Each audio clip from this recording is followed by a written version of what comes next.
कर्नाटक की सियासी ड्रामे की खबर आपको बताते हैं। कर्नाटक के मुख्यमंत्री पद से सिद्धारमैया ने इस्तीफा दे दिया है। लोक भवन जाकर सिद्धारमैया ने राज्यपाल के सचिव को अपना इस्तीफा सौंपा है। इस्तीफा देने के बाद सिद्धारमैया ने एक प्रेस कॉन्फ्रेंस की और कहा कि उनके लिए राज्य का हित सबसे ऊपर है। वो पहले भी इस्तीफा देने को तैयार थे। सिद्धारमैया ने कहा है कि संविधान ही उनका धर्म है और वो हमेशा कांग्रेस के ऋणी रहेंगे। सिद्धारमैया के साथ डीके शिव कुमार हर वक्त मौजूद रहे। डीके शिव कुमार कर्नाटक के अगले मुख्यमंत्री होंगे, ये बिल्कुल कंफर्म हो गया है। 30 मई को नई सरकार का गठन होगा, ये तारीख भी तय है। सिद्धारमैया ने इस्तीफा देने के बाद ये भी कह दिया है कि कांग्रेस के सभी विधायक एकजुट हैं, एक साथ हैं।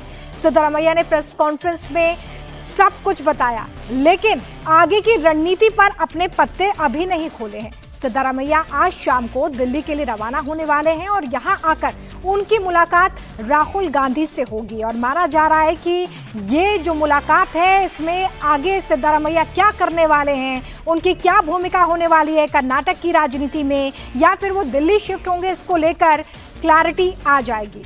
फिलहाल शाम तक का वक्त है, लेकिन सिद्धारमैया की तरफ से इससे पहले जो प्रेस कॉन्फ्रेंस की गई इसमें यह उम्मीद जताई जा रही थी कि शायद वो अपने आगे के प्लान के बारे में कुछ बताएंगे, लेकिन ये एक फेयरवेल स्पीच रही जिसमें उन्होंने कर्नाटक में अपने किए गए कामों का जिक्र किया। उन्होंने बताया कि कैसे आलाकमान की तरफ से जो उन्हें कहा गया उन्होंने कहा और किया। साथ ही उन्होंने बताया कि किस तरीके से उन्होंने राज्य के हित को सबसे ऊपर रखा है। राज्य का हित उनके लिए सबसे ऊपर है, जिसकी वजह से वो ये इस्तीफा दे रहे हैं, इस बात का जिक्र किया। और कर्नाटक से ये बड़ी तस्वीर आप जरा देखिए, हाथ ऊपर करके एक बड़ी मैसेजिंग की कोशिश यहाँ पर कांग्रेस की तरफ से कर्नाटक से देने की कोशिश हो रही है। और इससे पहले भी हमने देखा कि किस तरीके से एक तस्वीर सामने आई थी जहां पर डीके शिव कुमार जो है वो सिद्धारमैया का आशीर्वाद लेते हुए नजर आ रहे थे। उस तस्वीर की भी हम चर्चा करेंगे, लेकिन इस बीच देखिए सिद्धारमैया की तरफ से एक स्टेटमेंट सामने आई है जो आपको बताना जरूरी हो जाता है। हाईकमान ने कहा है कि राज्यसभा जाओ, मैंने इस बात को टाल दिया है। सिद्धारमैया की तरफ से ये बात बिल्कुल साफ कर दी गई है, यानी कि उनका ये स्टेटमेंट ये बताता है कि उन्हें राज्यसभा जाने के लिए आलाकमान की तरफ से जरूर कहा गया था, लेकिन फिलहाल वो राज्यसभा जाने के मूड में नहीं है। मुझे जनता ने 5 साल के लिए चुना है, ये बात भी सिद्धारमैया की तरफ से कही गई है। अब इस बात के भी कई मायने निकाले जाएंगे, लेकिन सबसे बड़ा स्टेटमेंट आप देखिए, इससे पहले उनके राज्यसभा जाने की अटकलें लगाई जा रही थी, लेकिन सिद्धारमैया ने कहा है कि फिलहाल तो वो राज्यसभा नहीं जाएंगे। उन्होंने इस बात को टाल दिया है, नकारा नहीं है, इस बात को टाल दिया है कि वो राज्यसभा अभी नहीं जाने वाले। उन्होंने एक महत्वपूर्ण बात जो कही है वो ये है कि मुझे जनता ने 5 साल के लिए चुना है, मैं कर्नाटक में रहकर ही यहीं की राजनीति करूंगा। ये बड़ी बात सिद्धारमैया की तरफ से कही गई है और इससे किसी हद तक आप ये अंदाजा लगा सकते हैं कि सिद्धारमैया का आगे का क्या प्लान है। लेकिन आज होने वाली जो मुलाकात है राहुल गांधी के साथ, उसमें क्या बातचीत होती है, इसमें क्या कुछ डिस्कशन होता है, इस पर भी नजर रहेगी। साथ ही सिद्धारमैया ने यह भी बता दिया है कि वो राजनीति में सक्रिय रहेंगे, एक्टिव रहेंगे, यानी कि रिटायरमेंट का कोई प्लान नहीं है सिद्धारमैया का।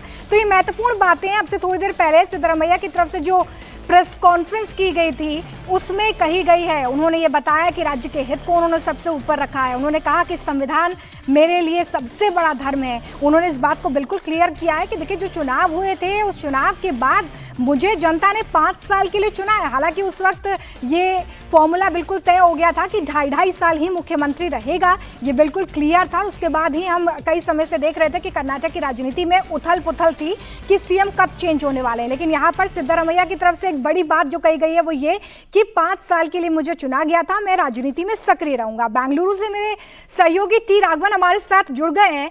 टी राघवन, आज दिल्ली में सिद्धारमैया की मुलाकात राहुल गांधी से होने वाली है। दिल्ली परमानेंट ठिकाना होगा या नहीं, ये सिद्धारमैया ने क्लियर तो कर दिया है, लेकिन पोजीशनिंग क्या होगी सिद्धारमैया की, इस मुलाकात में तय हो जाएगा क्या? देखिए, इस प्रेस कॉन्फ्रेंस में उन्होंने बहुत साफ तरीके से ये कह दिया है कि वो राज्यसभा चुनाव में जो है वो नहीं जाएंगे, उनको सक्रिय राजनीति यहीं पर करनी है। जनता ने उन्हें 5 साल के लिए विधायक चुनकर भेजा है, वो अपने क्षेत्र के लिए और कर्नाटक में जो भी जन सेवा उनसे पॉसिबल हो पाएगी वो करेंगे। तो बहुत साफ तरीके से सिद्धरामैया ने ये कह दिया है कि वो राज्यसभा की कुर्सी नहीं लेंगे, वो नामांकन नहीं भरेंगे। हालांकि वो ये कहते हुए यहां से जा रहे हैं दिल्ली की वो राहुल गांधी को अपना धन्यवाद ज्ञापित करना चाहते हैं कि उन्हें इतना बड़ा मौका दिया गया, वो नेता प्रतिपक्ष रहे, 2 बार राज्य के मुख्यमंत्री रहे, डिप्टी सीएम रहे, तो इतना सारा जो कार्यभार उन्हें दिया गया है, इसलिए पार्टी हाईकमान को एक बार वो धन्यवाद देने जा रहे हैं। बस इतनी बात उन्होंने कही है, लेकिन एक बात उन्होंने साफ कर दी कि वो बेंगलोर में ही रहेंगे और यहां पर वो सक्रिय राजनीति में भी रहेंगे। हालांकि वो ये कह रहे हैं कि वो सांप्रदायिक ताकतों यानी बीजेपी से अपनी लड़ाई जो है वो आगे जारी रखेंगे, लेकिन अगर वो बेंगलुरु में रहते हैं तो इसमें कोई दो राय नहीं है कि पावर सेंटर्स हो जाएंगे। 2 जगह यहां पर जो है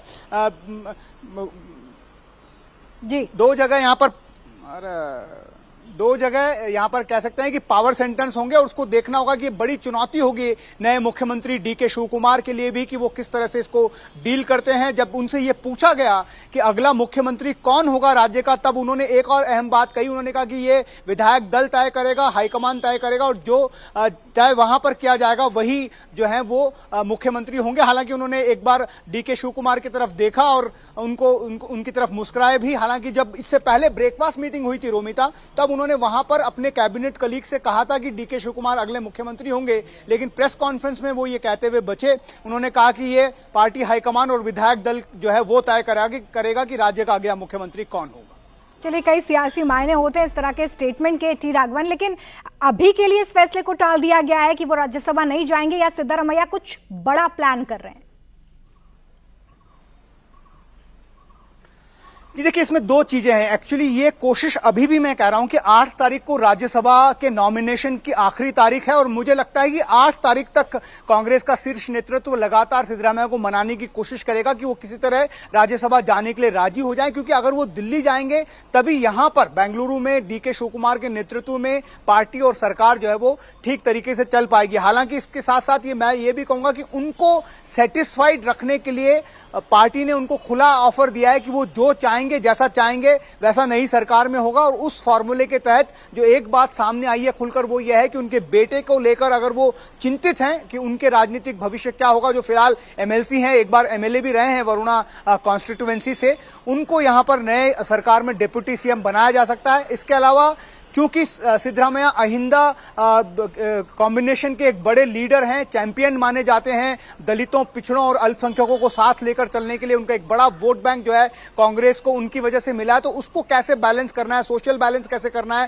कास्ट इक्वेशंस कैसे बिठानी है, इसके लिए भी ये कहा जा रहा है कि नई सरकार में जो है बहुत ज्यादा मल्टीपल डीसीएम्स हो सकते हैं, 3 डीसीएम कम से कम होंगे। और वो जो चेहरे थे जिनके बारे में हम लगातार सुबह से चर्चा कर रहे हैं रोमिता, वो आज उस प्रेस कॉन्फ्रेंस में सिद्धरामैया और डीके शिवकुमार के पीछे भी खड़े नजर आए। और साथ में राघवन, हम क्या ये बिल्कुल कंफर्म मान सकते हैं कि जिस फॉर्मूले की आप बात कर रहे हैं कि डीके शिवकुमार के साथ डेप्यूटी सीएम का जो फॉर्मूला है वो कर्नाटक के लिए तय हो गया है, इसके लिए नाम भी तय कर दिए गए हैं और बहुत जल्द हम इसका ऐलान भी देखेंगे, ये बिल्कुल कंफर्म है अब कर्नाटक के लिए?